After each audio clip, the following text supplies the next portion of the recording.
क्या क्या करना चाहता था तू मेरे साथ? तू यहीं खड़ा रहेगा। पूरा देश तुम जैसे अब्दुल और अब्दुल्ला खानों से परेशान है। क्या क्या चाह रहा था तू मेरे साथ?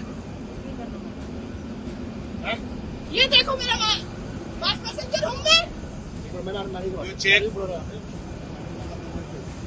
तो यहीं खड़ा रहेगा अभी अब्दुल्ला खान। पूरा देश परेशान हो गया है तुम अब्दुल और अब्दुल्ला से। इंडिगो में कोई और जाति धर्म नहीं मिलता है एम्प्लॉय के लिए। ये जहरीली भाषा किसी और की नहीं बल्कि इस नफरती महिला की है जिसका नाम नाजिया है। इसकी भाषा और हरकतें तो सड़क छाप हैं, लेकिन मोहतरमा बीजेपी नेता हैं। यही वजह है कि खुद मुस्लिम कौम से आती हैं, लेकिन अब्दुल से चिढ़ ऐसी है कि कैमरे पर उसे गालियां दे रही हैं और खुलेआम धमकी। क्या क्या चाह रहा था तू मेरे साथ? ये देखो मेरा पास पैसेंजर हूँ मैं। तो यहीं खड़ा रहेगा अभी अब्दुल्ला खान। पूरा देश परेशान हो गया है तुम अब्दुल और अब्दुल्ला से। इंडिगो में कोई और जाति धर्म नहीं मिलता है एम्प्लॉय के लिए। जानते हैं महिला नेता उस कर्मचारी पर चिल्ला क्यों रही हैं? क्योंकि वो मुसलमान है। और ये वजह भी हम नहीं बल्कि ये खुद बता रही हैं। बाकायदा पहले वीडियो पोस्ट किया, फिर उसके बाद उस पर लिखती क्या है। क्या महसूस हो आपको जब आप मुंबई इंटरनेशनल एयरपोर्ट पर प्रवेश करें और इमरजेंसी ट्रेवल की वजह से आपको इंडिगो की टिकट लेना पड़े और इंडिगो काउंटर से रनवे तक 3 बार मिनी जिहाद का सामना करने पड़े? शब्द देख रहे हैं आप मोहतरमा के, मिनी जिहाद। और मिनी जिहाद कैसे, ये भी जान लीजिए। आगे मोहतरमा लिखती हैं कि इंडिगो काउंटर पर रेहान मिला, स्टेज काउंटर पर मोइनुद्दीन मिला और फिर ड्राइवर रनवे कोच पर अब्दुल्ला खान। मानसिकता देख रहे हैं आप इनकी। 3 मुस्लिम स्टाफ मिल गए तो इसको ये मिनी जिहाद बताने लगी। मानो घर से तय करके आई थी कि आज मुसलमानों को टारगेट करना ही करना है। नहीं तो आमतौर पर लोग अपनी यात्रा पर ध्यान देते हैं, लेकिन मोहतरमा स्टाफ को स्टाफ नहीं बल्कि उन्हें उनके धर्म के चश्मे से देख रही थी। और बाद में अटेंशन पाने के लिए उसे मुद्दा बना दिया, जो कि पहले भी कई दफा कर चुकी हैं, लेकिन पकड़ी गई, वो भी पुलिस ने पकड़ा। उस पर भी आएंगे, नहीं पहले इनका पूरा कांड सुन लीजिए। आगे क्या लिखती हैं कि मेरे हृदय की राष्ट्रभक्ति की वजह से मुझे चिन्हित किया जा रहा था। ऐसे में एक सवाल आप लोगों से भी, क्या आप में से भी कई लोगों ने कई दफा हवाई यात्रा की होगी? क्या कोई कर्मचारी आपके हृदय की राष्ट्रभक्ति देखता है और क्या फिर उसके आधार पर आपको परेशान करता है? लेकिन मैडम के तर्क कुछ अलग थे। इनका आरोप है कि मुझे अलग अलग तरीके से परेशान और हार्म पहुंचाने की कोशिश की गई। अब बताइए, पता चला कि मैडम देरी से खुद गई, फिर उसके बाद स्टाफ अपना काम कर रहा था तो उसका धर्म देखकर उसे टारगेट करके हंगामा करने लगी।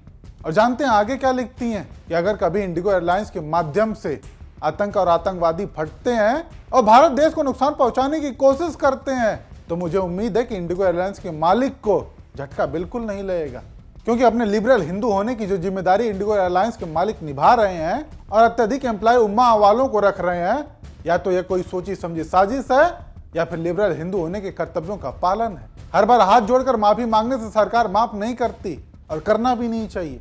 ये उनकी लाइनें हैं। सोचिए, मैडम का कहना है कि कुछ मुस्लिम कर्मचारियों को नौकरी पर रखकर, वो भी उनके कौशल के दम पर उन्हें नौकरी मिली होगी, उसके बावजूद मोहतरमा को लगता है कि मुसलमानों को नौकरी पर रखकर देश के खिलाफ साजिश हो रही है। दरअसल मसला क्या है कि नाजिया इलाही बीजेपी के उस शॉर्टकट को फॉलो कर रही हैं जहां मुसलमानों को टारगेट करके, उनके खिलाफ बयानबाजी करके और उन्हें नीचा दिखाकर जल्दी तरक्की पाई जाती है।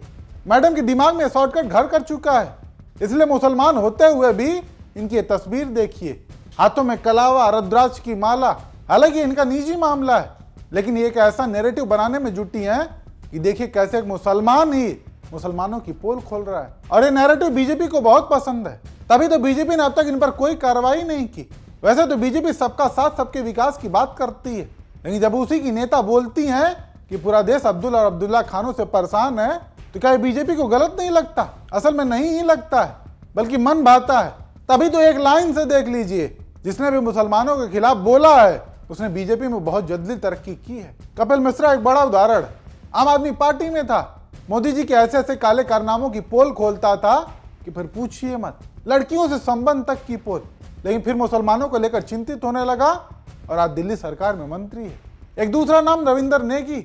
इसका काम क्या है? दुकानदारों का धर्म देखकर यह तय करना कि उसकी दुकान कैसे चलनी चाहिए। इसने भी वही शॉर्टकट अपनाया और देखिए मोदी जी उसके कैसे पैर छूते हैं। ऐसे लोगों की एक पूरी फहरिस्त है बीजेपी में इसलिए शॉर्टकट को नाजिया इलाही जैसे लोग बहुत तेजी से फॉलो कर रहे हैं, क्योंकि उन्हें भी बहुत जल्दी से एक अच्छे मुकाम पर पहुंचना है।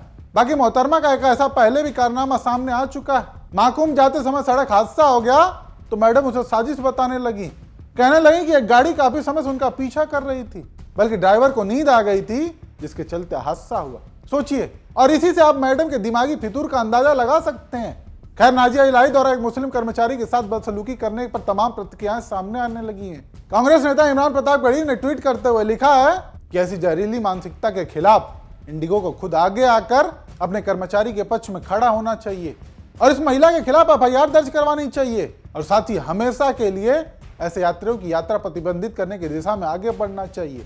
वाकई उन मुस्लिम कर्मचारियों की भर्ती इंडिगो ने की, इसमें उस कर्मचारी की क्या गलती थी? ऐसे में इंडिगो को खुद आगे आकर इसके खिलाफ एक्शन लेना चाहिए, ताकि आगे से कोई किसी का धर्म देखकर अपना एजेंडा सेट करने के लिए किसी व्यक्ति को परेशान करने के पहले 100 बार सोचे। बाकी एक चिंता का विषय यह भी कि जब बांग्लादेश या फिर दूसरे देशों में हिंदू माइनॉरिटी के खिलाफ अत्याचार होता है तो उसके खिलाफ हम आवाज उठाते हैं और उठाना भी चाहिए, लेकिन वहीं जब अपने देश में मुस्लिम और क्रिश्चियन माइनॉरिटी के साथ कुछ ऐसा गलत होता है तो मौन देखते रहते हैं। ऐसा क्यों? अपनी राय कमेंट करके जरूर बताइए।